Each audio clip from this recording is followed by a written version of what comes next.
तो अगर होर्डिंग सब पोस्टर से कोई प्रधानमंत्री बन जाता तो सारे फ्लैक्स बनाने वाले खुद का लगा के बन गए होते। जनता बनाती है प्रधानमंत्री।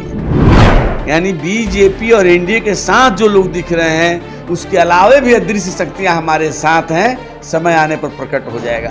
तेजस्वी यादव बहुमत के बड़ी करीब हैं और वो बहुमत के जुगाड़ में हैं। जिस दिन आंकड़ा पूरा हो जाएगा नीतीश कुमार दूध की मक्खी की तरह निकाल दिए जाएंगे।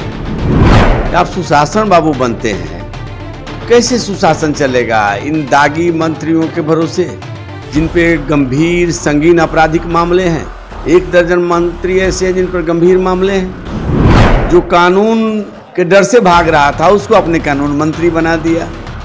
जो जिंदा कारतूस के साथ पकड़ा गया उसको अपने शिक्षा मंत्री बना दिया। जिस पर चावल गबन का आरोप है उसको अपने कृषि मंत्री बना दिया। तो मैं तो कहता हूँ अन्याय तो जमा खान के साथ हुआ, जिन पर 24 गंभीर मामले हैं, उनको अपने गृह मंत्री नहीं बनाया। कायदे से तो गृह मंत्री होना चाहिए था। इनको सिखाया हमने चलना संभल संभल के, चलते हैं आज वही तेवर बदल बदल के। हमारी बिल्ली हम ही से म्याऊं। नीतीश कुमार को हमने बनाया, उनके चेहरे पर कमल का लेप लगाकर चेहरे को चमकाया था। मुझे तो लगता है कि इनका हालत ये होगा कि चले थे प्रधानमंत्री बनने, मुख्यमंत्री की कुर्सी भी चली जाएगी। न खुदा ही मिला न विशाले सनम, न इधर के रहे न उधर के रहे। हम वो बात नहीं कहेंगे जो न घर वाला न घाट वाला, ऐसे शब्दों का प्रयोग बीजेपी के लोग नहीं करते।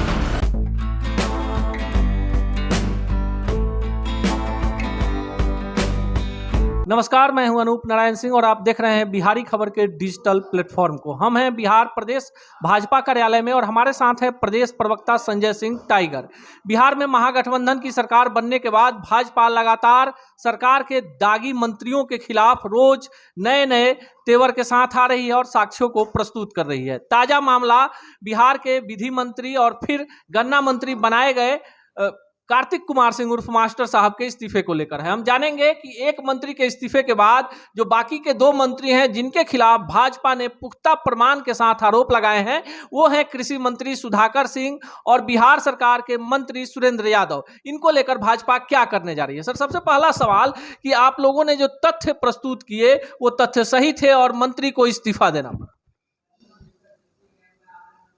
देखिए, अभी तो पहला विकेट गिरा है, अभी आगे और भी विकेट गिरेंगे और कैप्टन का भी विकेट देर सवेर गिरेगा,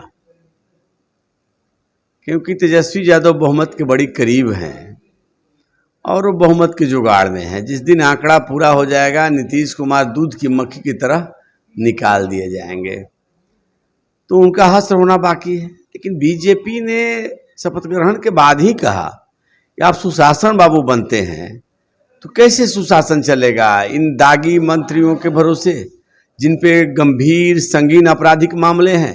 1 दर्जन मंत्री ऐसे हैं जिन पर गंभीर मामले हैं। और आपने विभागों का बंटवारा किस तरीके से किया? जिस पर वारंट जारी था, जो कानून के डर से भाग रहा था उसको अपने कानून मंत्री बना दिया। जो जिंदा कारतूस के साथ पकड़ा गया उसको अपने शिक्षा मंत्री बना दिया। जिस पर चावल गबन का आरोप है उसको अपने कृषि मंत्री बना दिया। तो मैं तो कहता हूं अन्याय तो जमा खान के साथ हुआ, जिन पर 24 गंभीर मामले हैं, उनको अपने गृह मंत्री नहीं बनाया। कायदे से तो गृह मंत्री होना चाहिए था। तो भ्रष्टाचार के खिलाफ तो हम मुहिम चला रहे हैं और आगे आगे देखिए होता है क्या। हम इनको घुटना टेकने को मजबूर करेंगे। अब बड़ी अहंकार में थे, नहीं हटेंगे मंत्री, क्यों हटाया गया? सबको जाना पड़ेगा। अब बिहार में एक मजबूत विपक्ष है, सशक्त विपक्ष है, जागरूक विपक्ष है और सकारात्मक विपक्ष की भूमिका निभाने वाली विपक्ष है। तो हम बिहार की जनता को अपराधियों के भरोसे नहीं छोड़ सकते। हमारा मुहिम जारी रहेगा और इनके विकेट आगे भी गिरेंगे और खुद कैप्टन का भी विकेट गिरना तय है। देखिए, एक तरफ लालू यादव कह रहे हैं कि जदयू के सभी धड़ों को एक साथ आ जाना चाहिए, दूसरी तरफ जदयू के राष्ट्रीय कार्य समिति की बैठक के बाहर नीतीश कुमार को प्रधानमंत्री बनाने के नारे लग रहे हैं। बिहार में 40 लोकसभा की सीटें हैं, कांग्रेस एक बड़ा दल है। आपको नहीं लगता कि कहीं ना कहीं जो कुछ बिहार में हो रहा है? मुझे भी पता चला आप लोग के माध्यम से कि बड़े बड़े होर्डिंग्स लगे हैं। तो अगर होर्डिंग सब पोस्टर से कोई प्रधानमंत्री बन जाता तो सारे फ्लैक्स बनाने वाले खुद का लगा के बन गए होते। जनता बनाती है प्रधानमंत्री। और सच्चाई क्या है इसको जरा समझने की जरूरत है। 2024 के नरेंद्र मोदी के आंधी में सबको उड़ने का डर है और कई दलों को इस बात का भय है कि प्रधानमंत्री के नाम पे, नरेंद्र मोदी के नाम पर लोकसभा के चुनाव में हमारा जो आधार वोट है, जिसको हम जागीर समझते हैं, वह भी मत खिसक जाए।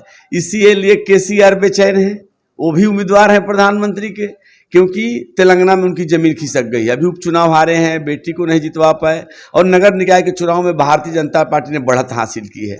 नीतीश कुमार को यही भय सता रहा है। तो जितने भयभीत लोग हैं जिनका आधार वोट खिसकने का डर है, वो प्रधानमंत्री के उम्मीदवार बन गए हैं। उनको लगता है कि प्रधानमंत्री के हम दावेदार हो जाएंगे तो शायद मेरा आधार वोट बच जाए। लेकिन कोई बचने वाला नहीं है। बकरे की माँ कब तक खैर मनाएगी। चुनाव आएगा और लोग जानते हैं कि मोदी है तो मुमकिन है, भाजपा है तो भरोसा है। इनका आता पता चलने वाला नहीं है। और नीतीश कुमार, मुझे तो हंसी आती है कि आप एक क्षेत्रीय पार्टी हो, एक राज्य की पार्टी हो, और अभी 3 नंबर की पार्टी हो, तो आपको कौन मानेगा? आपको केजरीवाल जी मानेंगे, आपको ममता बनर्जी मानेंगी, आपको केसीआर मानेंगे? और विपक्षी एकता की हवा तो उसी दिन निकल गई थी जब राष्ट्रपति उपराष्ट्रपति का चुनाव हुआ। एनडीए के वोट का आंकड़ा देखिए और जो हमारे उम्मीदवारों को वोट आया उसका आंकड़ा देखिए, उसे सरप्लस आया है। ये कौन लोग हैं? यानी बीजेपी और एनडीए के साथ जो लोग दिख रहे हैं, उसके अलावे भी अदृश्य शक्तियां हमारे साथ हैं। समय आने पर प्रकट हो जाएगा। कोई दूर दूर तक चुनौती देने की स्थिति में नहीं है। हमारे लिए चिंता का विषय है। हम चाहते हैं कि लोकतंत्र में विपक्ष मजबूत हो, लेकिन विपक्ष को मजबूत करना हमारा काम नहीं है। अब विपक्ष की हैसियत क्या है? 2014 का लोकसभा चुनाव, 2019 के लोकसभा चुनाव के बाद किसी पार्टी की लोकसभा में यह भी ताकत नहीं रही कि वो प्रतिपक्ष के नेता का दर्जा ले पाए। अदालत का दरवाजा खटखटा रहे हैं, जनता का दरवाजा खटखटाना चाहिए। तो देश की जनता बीजेपी के साथ है, उसके कारण भी है। देश के विकास के लिए हमने काम किया है, इंफ्रास्ट्रक्चर का विकास किया है, जन कल्याणकारी योजनाओं को जमीन तक पहुंचाया है, चाहे गैस का मामला हो, चाहे बिजली का मामला हो, चाहे किसानों के खाता में पैसा जाने का मामला हो। तो विकास कार्यों से लोग प्रसन्न हैं। भारत की छवि दुनिया में बदली है, भारत की ताकत बढ़ी है। तो आंतरिक मोर्चा हो या बाह्य मोर्चा हो, नरेंद्र मोदी और भारतीय जनता पार्टी की सरकार एक मजबूत सरकार साबित हुई है। और आज तो नरेंद्र मोदी की लोकप्रियता न सिर्फ देश में है बल्कि एक वैश्विक नेता बन के उभरे हैं। और विश्व में सर्वाधिक लोकप्रिय नेताओं में नरेंद्र मोदी हैं। हम नहीं कह रहे हैं, एक अंतर्राष्ट्रीय संस्था का ये सर्वे है। तो आपके पास नेता है नहीं, संगठन दुनिया के और देश के सबसे बड़े हम हैं। तो संगठन हमारे पास, कार्यकर्ता हमारे पास, और हमारे कामों के चलते जनता भी हमारे पास। तो कैसे जीतेंगे आप? पुराना एक नारा लोग लगाते हैं, कोई नहीं है टक्कर में, क्यों पड़े हो चक्कर में। कोई बीजेपी, नरेंद्र मोदी और एनडीए को चुनौती देने की स्थिति में नहीं है। सब अपना अस्तित्व बचा लें, अपना वजूद बचा लें, यही बड़ी उपलब्धि होगी। जदयू के प्रवक्ता लगातार आरोप लगा रहे हैं कि भाजपा के राष्ट्रीय अध्यक्ष ने पटना में कहा कि क्षेत्रीय जो दल हैं, छोटे दल हैं, वो समाप्त कर दिए जाने चाहिए या समाप्त हो जाएंगे। ऐसे कई सारे बयान हैं जिनको लेकर वो लगातार हमलावर है। इस पर क्या कहना है? देखिए, आपने गठबंधन के साथ धोखा किया, जनादेश का अपमान किया, बिहार की जनता को ठगने का काम किया। तो कुछ तो बहाने बनाएंगे, बहाना बनाना होगा। अगर उनके बयान को समझेंगे तो मुझे लगता है कि जदयू के लोग बयान को समझ नहीं पाए। कोई किसी पार्टी का राष्ट्रीय अध्यक्ष अपने कार्यकर्ताओं के बीच, अपने नेताओं के बीच बैठा हो और ये कह रहा हो कि बीजेपी वंशवादी, परिवारवादी पार्टी नहीं है, व्यक्तिवादी पार्टी नहीं है, ये कार्यकर्ताओं की पार्टी है, एक विचारधारा को लेकर चलने वाली पार्टी है, अंत्योदय के लिए काम करने वाली पार्टी है। आप काम करते रहिए इसी तन्मयता के साथ, सेवा के साथ जुड़ने वाली पार्टी है। तो आने वाले दिनों में जो क्षेत्रीय पार्टियां हैं, जो जाति के आधार पर, वंशवाद के आधार पर, परिवारवाद के आधार पर भ्रष्टाचार के पोषक बनकर जीवित हैं, उनका अस्तित्व समाप्त हो जाएगा। और चूंकि बीजेपी का आधार अलग है, विचारधारा है, नेता है, नियत है, कार्यकर्ता है, तो हम ही टिक पाएंगे। इस बात में आपको कहाँ वो बात नजर आ रही है जो बताया जा रहा है? तो आपको धोखा देना था तो कुछ तो बहाना बनाएंगे। 8 बार नीतीश कुमार, 6 बार भाजपा के रहमो करम से काफी बढ़िया आप लोगों का रिलेशनशिप रहा। बिहार की जनता ने देखा, कानून व्यवस्था की स्थिति बदली, सड़कें बदली और वो तमाम चीज हुए जिन मुद्दों को लेकर भाजपा लगातार बिहार में आंदोलन करती रही। जंगल राज का जुमला आया। आज नीतीश कुमार लगातार दूसरी बार उस गठबंधन के साथ गए हैं। क्या तीसरी बार भाजपा के साथ आएंगे तो भाजपा स्वीकार करेगी? देखिए, जिनको सिखाया हमने चलना संभल संभल के, चलते हैं आज वही तेवर बदल बदल के। हमारी बिल्ली हम ही से म्याऊं। नीतीश कुमार को हमने बनाया, उनके चेहरे पर कमल का लेप लगाकर चेहरे को चमकाया था। यही नीतीश कुमार थे जब समता पार्टी में 95 में लड़े थे तो महज 7 सीटें आई थी। 96 में हमारे साथ जुड़े और उसका प्रतिफल मिला। जब अटल जी की सरकार बनी तो हमने केंद्र में मंत्री बनाकर कद बढ़ाया। 2000 में हमसे छोटी पार्टी थे, बड़ी पार्टी हम थे, अवसर आया तो इनको मुख्यमंत्री बनाया, भले एक ही सप्ताह रह पाए। और इस बार 2020 में हमने अपनी प्रतिबद्धता वचनबद्धता के चलते छोटी पार्टी होने के बावजूद इनको हमने मुख्यमंत्री बनाया। आप चेहरे की बात करते हो। 14 में अकेले लड़े, 2 लोकसभा की सीटें आपके झोली में आई थी। 95 में 7 महज सीटें विधानसभा में आपको मिली थी। आपका ताकत यही था। अब वो चेहरे पर से कमल का लेप उतर गया है। अगले चुनाव में पता चल जाएगा। आपको दाग नहीं दिखाई दे रहा है, अपने चेहरे का किसे दाग नजर आता है। वक्त हर शख्स को आईना दिखा देता है। 14 में आईना देख चुके हैं, अब 24 में आईना उनको दिखाई देगा। चारों खाने चित होंगे, कोई नाम लेवा नहीं बचेगा। अब प्रवक्ताओं से बयान दिवाकर, अपने नेताओं से बयान दिवाकर प्रधानमंत्री बन रहे हैं। कोई आपको तवज्जो दे रहा है क्या?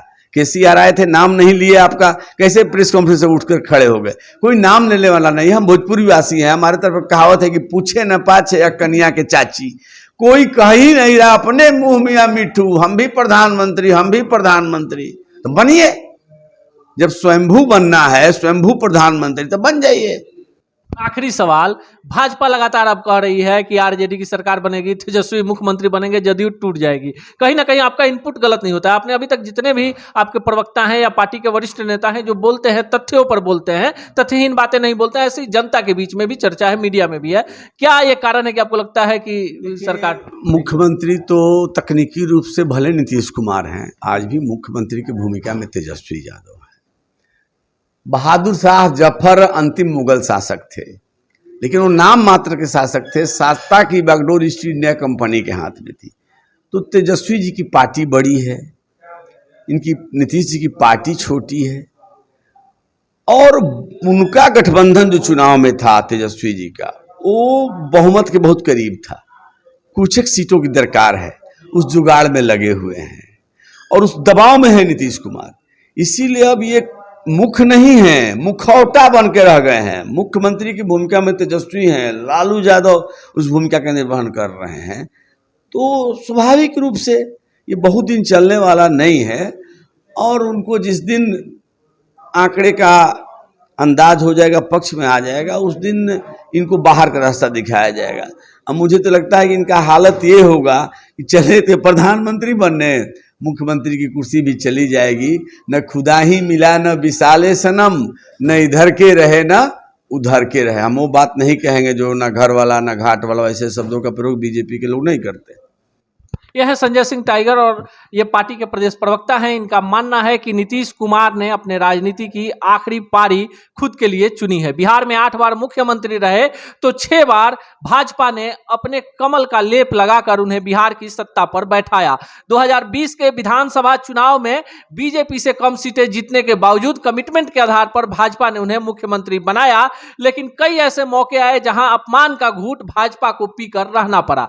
मौजूदा समय में प्रधानमंत्री बनने का ख्वाब देख रहे नीतीश कुमार के लिए भाजपा के प्रवक्ता काफी बढ़िया बढ़िया शेरो शायरी सुना रहे हैं। इससे आपको अंदाजा होगा कि भाजपा कितनी फील गुड में है और जानती है कि आपसी गतिरोध में फंसी ये सरकार बिहार की सत्ता से भी बेदखल होगी और आने वाले समय में भाजपा की एक बड़ी भूमिका तय होगी। यह देखना दिगर होगा कि भाजपा एक सशक्त विपक्ष की भूमिका में जिस तरह से दागी मंत्रियों के खिलाफ अभियान चला रही है और कानून और गन्ना मंत्री रहे कार्तिक कुमार उर्फ मास्टर साहब के इस्तीफे के बाद जो दो और दागी मंत्री हैं जिनका पूरा कुंडली भाजपा ने मीडिया के सामने रखा है, उनके इस्तीफे तक भाजपा का तेवर क्या होगा।